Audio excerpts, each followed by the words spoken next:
प्रयत्नांनी यशला कावेरी बिल्डिंगमध्ये 3ऱ्या माळ्यावर रूम मिळाली. मुंबईत इतक्या स्वस्तात आणि कायदेशीर जागा कशी मिळाली याचं आश्चर्य त्याला वाटत होतं. त्या बिल्डिंगमध्ये राहायला आलेला तो पहिलाच रहिवासी होता. पण आपले नशीब चांगले असे समजून खुश होता.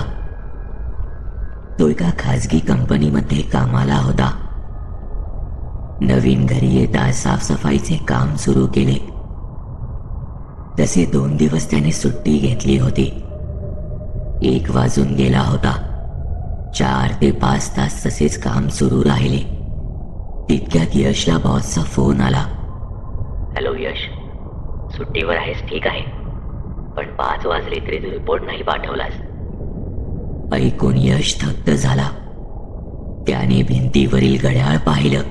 1 वाजून 5 मिनिटं वेळ दाखवत होतं. मोबाईल हातात घेतला तर तोही रिस्टार्ट होऊन चालू होऊ लागला आणि त्यातही वेळ 1 वाजून 5 मिनिटं. त्याला आश्चर्य वाटलं. रिपोर्ट पाठवतो असे सांगून त्याने फोन ठेवला. दुसऱ्या दिवशी दुपारी 12:30ला यशने घड्याळाचे नवीन सेल आणले. त्याला वाटले की सेल संपले असावेत. त्याने शिफ्टिंगच्या कामासाठी घेतलेली सुट्टी अजून संपली नव्हती. घरी येताच थोडंसं खाऊन घेतलं आणि त्याला डुलकी लागली. काही वेळ उलटला असेल. साधारण 2-2.5 तास होऊन गेले असावेत. कसल्या तरी आवाजाने त्याला जाग आली. तेव्हा त्याची नजर भिंतीवरील घड्याळाकडे गेली आणि त्याला भीतीयुक्त नवल वाटलं की पुन्हा घड्याळ 1:05 ही वेळ दाखवत होतं. त्याने झटकन मोबाईल पाहिला तर तोही रिस्टार्ट होऊन पुन्हा 1:05 हीच वेळ दाखवायला लागला. एकदा घडले तर योगायोग समजू शकतो, पण हे दुसऱ्यांदा घडत होतं. त्यामुळे थोडी का होईना पण मनात भीती निर्माण होऊ लागली होती. कारण ती जागा त्याच्यासाठी नवीन होती. ऑफिसमध्ये अनिकेत नावाचा त्याचा एक खास मित्र होता. यशने न राहून त्याला थोडं घाबरत असे सर्व सांगितलं. त्यावर अनिकेतने त्याला उडवून लावलं आणि म्हणाला, अरे यश, एकतर तुझा मोबाईल खराब असेल, नाहीतर घड्याळ तरी. एक काम करू, आज मंथ एंड आहे, उशीर होईल. काम आटोपल्यानंतर आज रात्री तुझ्या घरी जाऊ. मलाही पाहायचं आहे काय घडतंय ते. अनिकेत आपल्याला मदत करतोय हे ऐकताच यशला थोडा धीर आला. ऑफिसमध्ये कामात असताना दुपारी यशला मेसेज आला. तो मेसेज त्याच्या कंपनीचा होता. Your salary has been credited. तो तसाच धावत अनिकेतच्या जवळ गेला. एरवी सॅलरी संध्याकाळशिवाय येत नसायची, पण अचानक दुपारी सॅलरी क्रेडिट झाली हे पाहून त्याला आश्चर्य वाटलं. अनिकेतला मोबाईल दाखवत तो म्हणाला, भावा टाइम चेक कर. अनिकेतने पाहिले आणि तोही हैराण झाला. बरोबर 1:05ला मेसेज आला होता. तुझी सॅलरी आली का? यश अनिकेतला म्हणाला. नाही रे. अनिकेतने थोडं अचंबित होऊन उत्तर दिलं. त्यावर यश पुढे बोलला, मी म्हणालो होतो ना, हे काहीतरी वेगळं आहे. ही वेळ सतत मला काहीतरी खुणावते. आता हा विषय नको, रात्री तुझ्या घरी जाऊनच पाहू. अनिकेत शांतपणे म्हणाला. संध्याकाळी नेहमीप्रमाणे सर्वांना सॅलरीचा मेसेज आला. अनिकेतला उत्सुकता लागून राहिली होती की नक्की काय चालू आहे. त्यांना काम आटोपून निघायला रात्री 10 वाजले. ऑफिसमधून निघाल्यावर यश आणि अनिकेतने 4 बियर आणि जेवण पार्सल घेतले.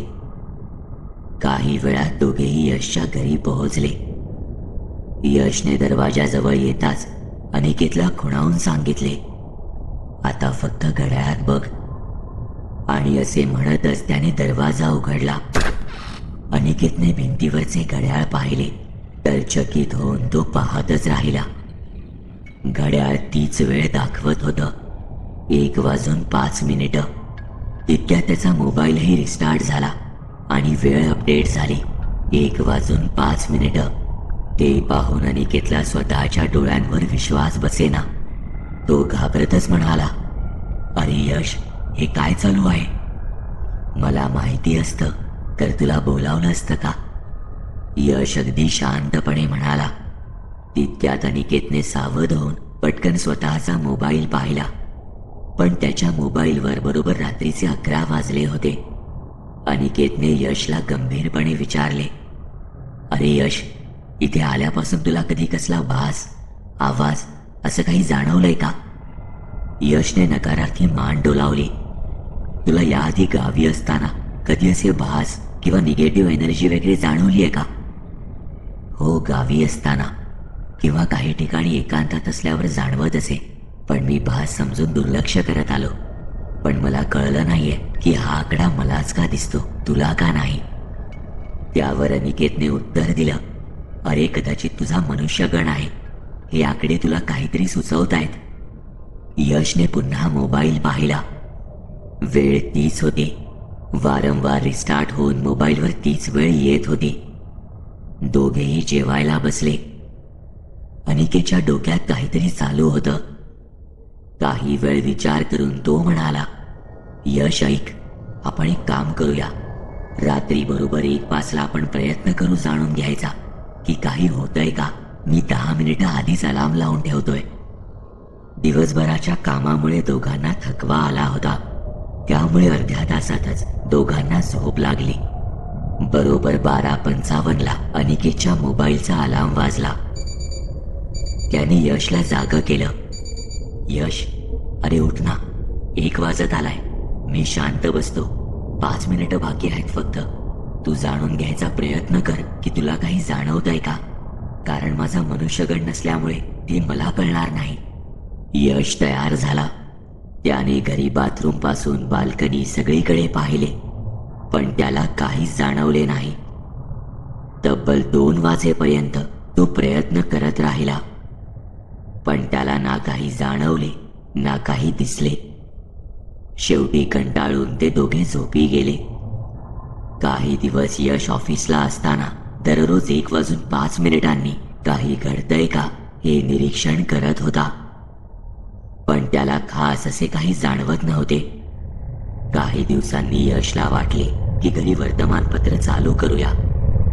तितकाच विरंगुळा होईल, कारण सारखा मोबाईल आणि ते 1:05 पाहून तो कंटाळून गेला होता.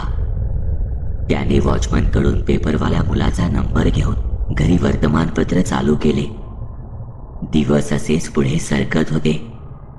घरी सतत मोबाईल रिस्टार्ट होऊन ती वेळ दाखवणे चालू होते. यशही आता कंटाळून गेला होता, कारण कशाचा थांगपत्ता लागत नव्हता. महिना उलटला आणि पेपरवाला आपले बिल घ्यायला आला. तेव्हा यशने त्याला अतिरिक्त काही पैसे टीप म्हणून दिले. त्यावर तो मुलगा म्हणाला, धन्यवाद साहेब, याला म्हणतात माणुसकी. नाहीतर काही जण बिल पण वेळेवर देत नाहीत. म्हणजे अजून कोण इथं पेपर घेतं? बिल्डिंगमध्ये मीच तर पहिला राहायला आलोय, बाकी बुकिंग चालू आहे ना? त्यावर तो मुलगा शांतपणे म्हणाला, साहेब कोणाला सांगू नका, पण पहिल्या माळ्यावर 5व्या रूममध्ये एक मॅडम राहायच्या. आपल्या बिल्डर साहेबांच्या खास होत्या. बिल देताना कायम लेट करायच्या.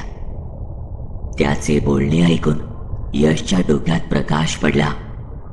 1:05 म्हणजे पहिल्या माळ्यावरचा 5वा फ्लॅट.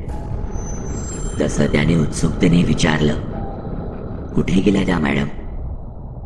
माहित नाही साहेब, कारण फ्लॅटला टाळे असते हल्ली. दुसऱ्या दिवशी यशने सर्व प्रकार अनिकेतला सांगितला. त्यावर अनिकेत म्हणाला, यश, मला वाटतंय काही पण करून 105 रूममध्ये गेले पाहिजे. तिथेच आपल्याला सर्व कळेल असं वाटतंय मला. अरे पण कुलूप कसे उघडणार? अरे ते तू माझ्यावर सोड, आज रात्रीच आपण जाऊया. मी तुझ्याकडे राहायला येतो आज. यशने होकारार्थी मान डोलावली. संध्याकाळी अनिकेतने हार्डवेअरच्या दुकानातून काही टूल्स खरेदी केले, जे त्यांना ते कुलूप उघडण्यासाठी कामी येणार होते.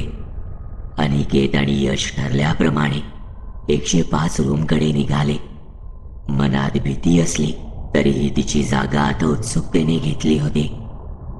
बऱ्याच प्रयत्नानंतर अनिकेतने कुलूप फोडले.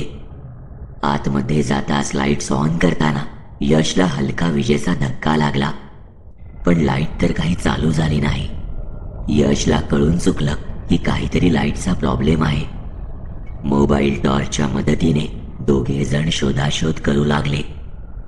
बऱ्याच वेळाने यशला सोफ्याखाली एका कोपऱ्यात कागदाचा बोळा सापडला. यशने तो उघडला आणि तो मजकूर वाचू लागला.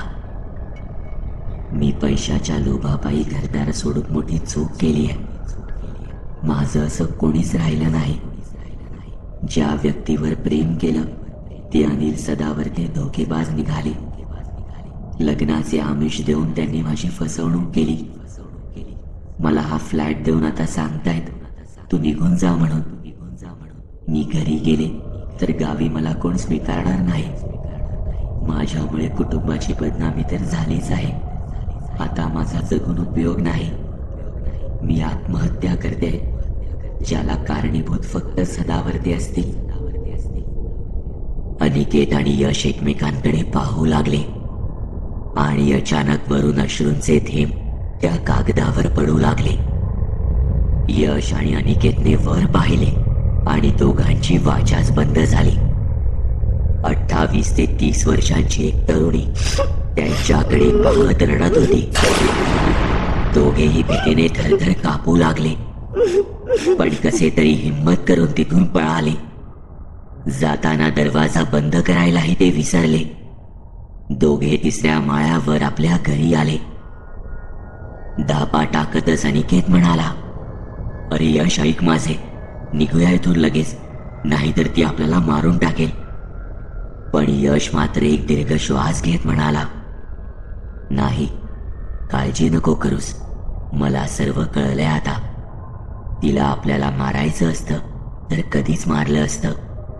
मी इतके दिवस इथे एकटा राहतोय, कधीच त्रास नाही झाला. मला कळून चुकलंय तिला काय हवंय. तिला तो बिल्डर सदावर्ते हवाय. त्याचे बोलणे ऐकून अनिकेत शांत झाला.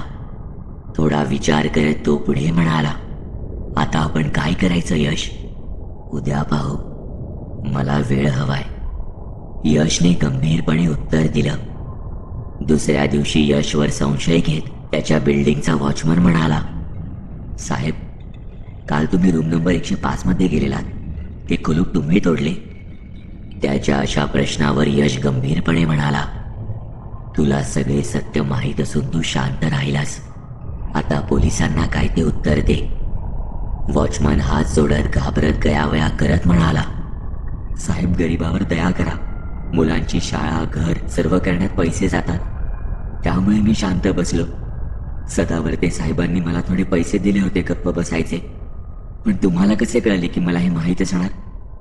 साहजिक आहे, ही नवीन इमारत आहे, त्यात मी सोडून अजून इथे कोणी राहायला आलं नाहीये, आणि तू इथे आधीपासून नोकरीला आहेस म्हटल्यावर तुला माहिती नाही असं होणारच नाही.